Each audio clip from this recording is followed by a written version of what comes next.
So, Keenan, first we're going to get started. If you could just give us a little bit of backstory. Who are you, your position, church you're at, a little bit of demographics. Yeah. So my name's Keenan Klein, Mhm. and I'm the Momentum Minister at Connect Christian Church in Carl Junction, Missouri. Most people are like, what on earth is a Momentum Minister? Yeah. Our eldership was thinking through my position. I used to be the creative arts minister and the youth pastor.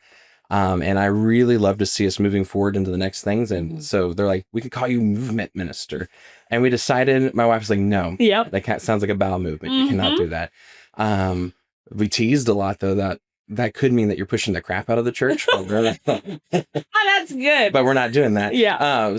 But the idea behind it is, how do I partner with our senior minister to help the vision that God's given him and our elders move forward? Yeah. And so how do I do that with our staff? How do I do that through protecting the vision from outside sources trying to chew it up and get into it? Yeah, for sure. So I do that, and which means I oversee some of our staff. We have a second campus we just launched, and so I oversee that campus, but I also still work at our primary campus. Yeah. And the reason why that happens is, one's a Saturday night, everything else is Sunday morning, and they're about 10 miles apart, so it's not terrible. It just means for a really busy weekend. Yeah. But as an ADHD person, highly love being busy. Okay. So love it. But I get to do that. I do some music stuff, do creative arts stuff. Really, sometimes I speak. And so that's kind of my background, and I've been doing this now for 11 years. Wow, so. Incredible. Awesome. So kind of getting into your church and kind of the communication side. So before using text in church, what were some of the biggest challenges that you guys faced when it came to your church communication? Really, the biggest one was knowing who came in the doors. Yeah. Right? Because it's easy to look around a room, especially in smaller churches. Yeah. It's easy to look around and be like, Bob's there, Mary's there, whatever. But especially as smaller staff, if I was on stage ending a service and we had a guest in there and they made their way out the door really quickly, then I have no idea who they are, where they came from, or how to reconnect with them. And we didn't really have the tools in place to capture those things. We had connect cards and stuff, but we didn't really teach our people how to use those well either. So like, how do you get somebody to take them to the welcome center that takes ownership, that's not just staff? Because and I think no matter what tool you use, it needs to be on your staff, because your staff are busy on the weekend. But high-level volunteers that are trained to use tools well, and we just didn't know how to teach that. We didn't know how to use that well.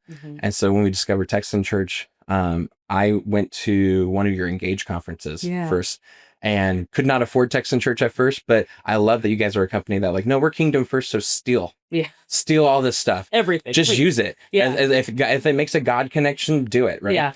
And so we started using the processes and used it through free ways of doing it until we ran out like the capacity to continue to do it free. Yeah. And then our budget increased because we were actually doing a good job of taking care of people. Yeah. Knowing faces, knowing who they are, how to follow up with them.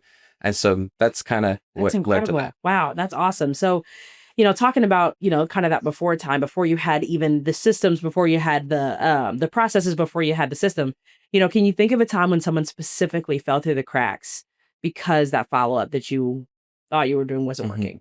I'm gonna be honest, I don't remember the name, and I probably shouldn't even say a name if I remember the name.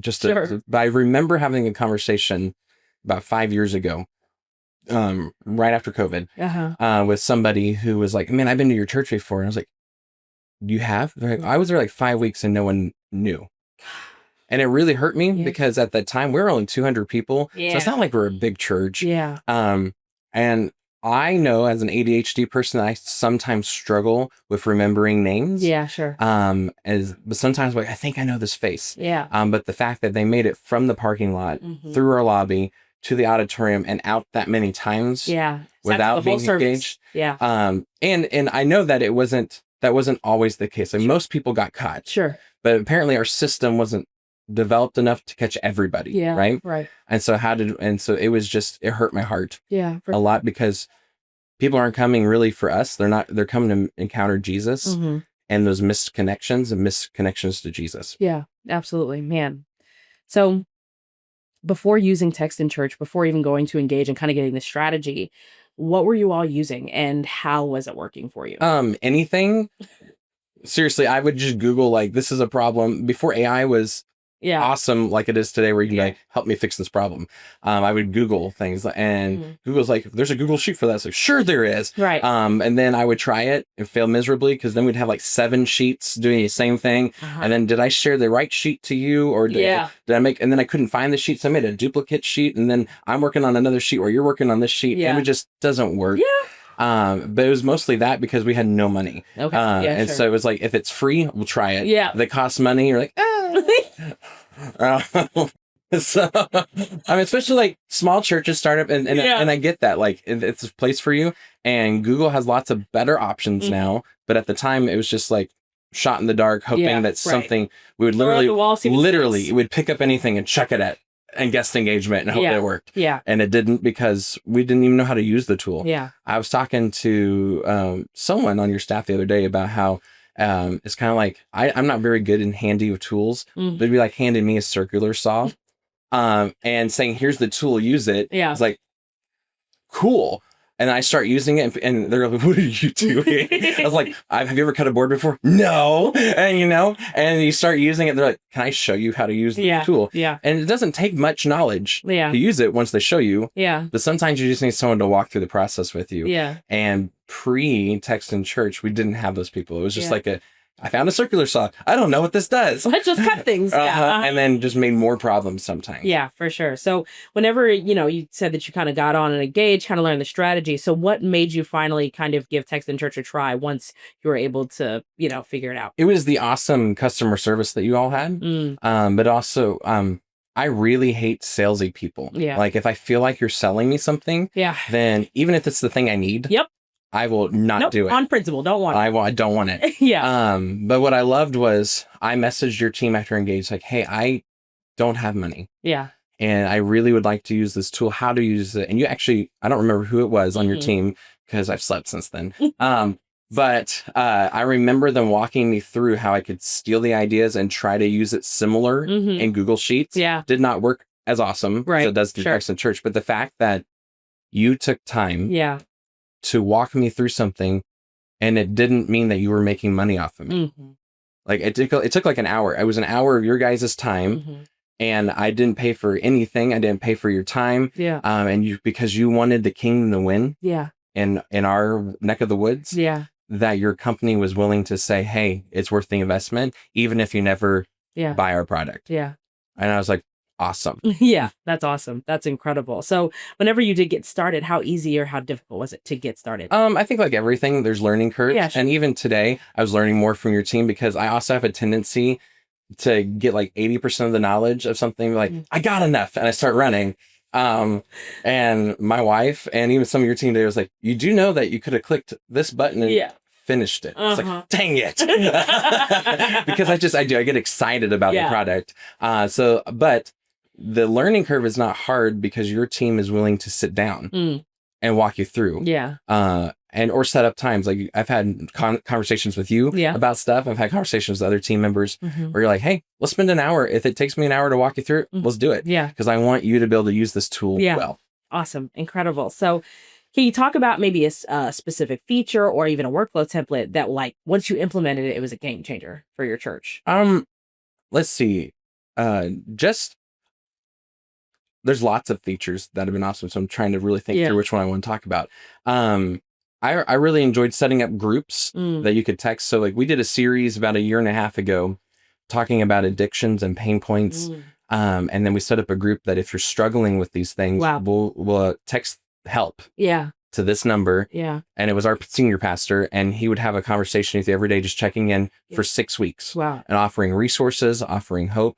We had about 10% of the congregation text that number and begin conversations with him. It's been really cool because we're all busy, and so having the technology to begin a conversation that I can take over is awesome. Yeah. Because especially as, again, someone with ADHD, I forget sometimes to initiate things. Yeah. So having the technology to help me start a thing and be like, oh yeah, I'm talking to you now. Yeah. Like, and it has been awesome and helpful. Yeah. That's awesome. That's incredible. So how has your guest follow-up improved after using Text in Church? So we have, since using Text in Church, we've been actually keeping metrics on these things. Our connections pastor said that we have a 97% if they get into the connection cards with Text in Church, if they choose, because we don't force it on people, but we have it on the screens, we have it at the Welcome Center. If they choose to fill it out, there's a 97% chance that they'll come to our first open door. Wow. Which is kind of like our if you're new here lunch thing. And if they get to open door, there's a 92% chance that they stay. Wow.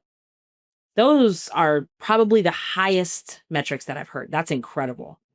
So as you kind of use this with your follow-up and even in your church, just everything that you shared with, addiction and struggling with those things, how can you, if you could speak to how people in your church feel more connected, right? How it's changed your culture now that you have a communication system in place. Well, so I think people know, because we've talked to people that we're using technology. Yeah. So I think sometimes people hate feeling like they're talking to a robot.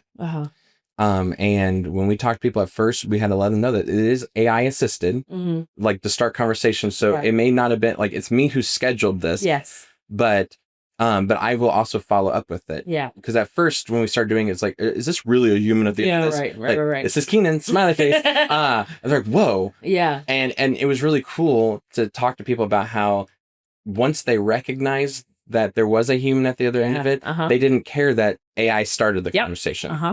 Did that answer your question? Yes. No. Yeah.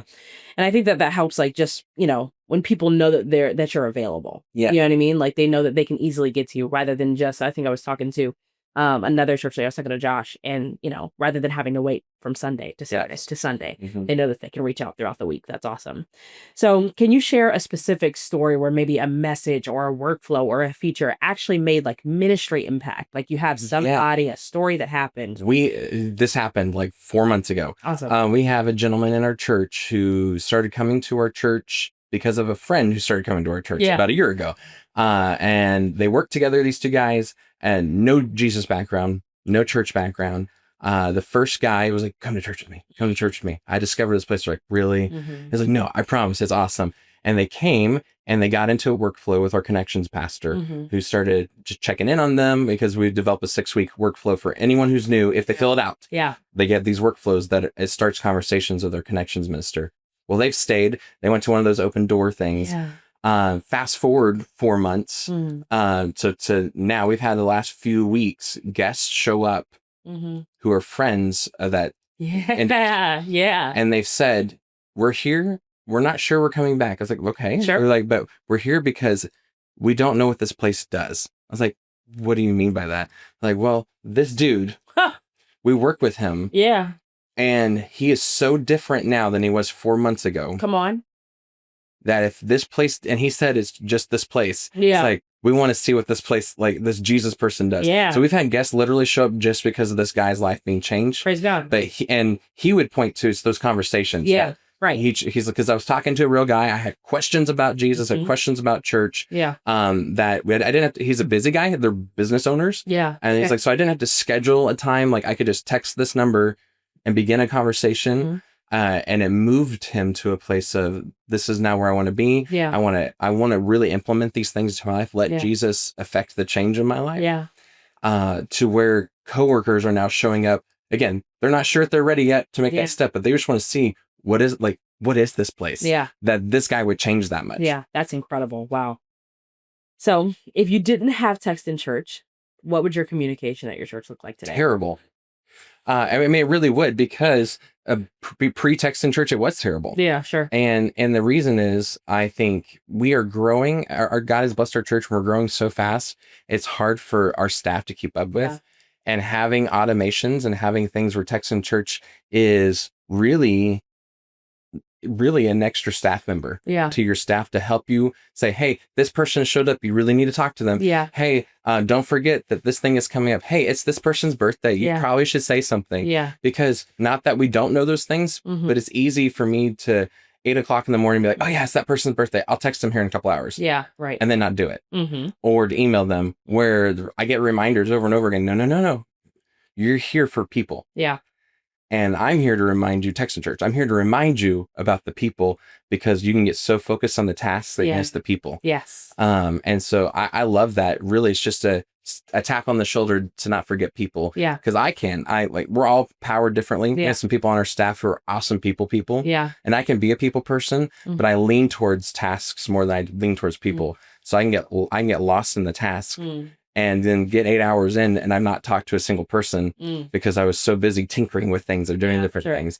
And so having someone pop up on my notifications or my email like, hey, did you do this? Yeah, right. Like, it's just a good accountability. Yeah, awesome. Keenan, final question. If another church leader was on the fence about using text in church and you had the opportunity to chat with them, what would you say? Do it. Use it. But I'd also say, here's the cool thing about text in church is you can try everything for free. Yeah. If you don't like it, you're out zero money. Yeah. You're just out time. Yeah. And so my question to you is, in a technological world that is growing faster, people are wanting more connection points beyond the weekend. What are you going to use to keep up? Because in a digital world that we live in, snail mail is cool, but it's slow. Yeah. My daughter, she's 9 years old. She's experiencing this. She has a couple pen pals and it's driving her nuts. Because she had on Sunday, a friend said, I sent you a letter. And it just got here today. Yeah. And so it's like 7 days later or 5 days later or whatever. And she was so frustrated. She's like, Dad, did you check the mail? I was like, I did check the mail. She's like, where's the letter? It's like, it takes a while to get this. But I because of that, though, it made me think about our guest connections to people.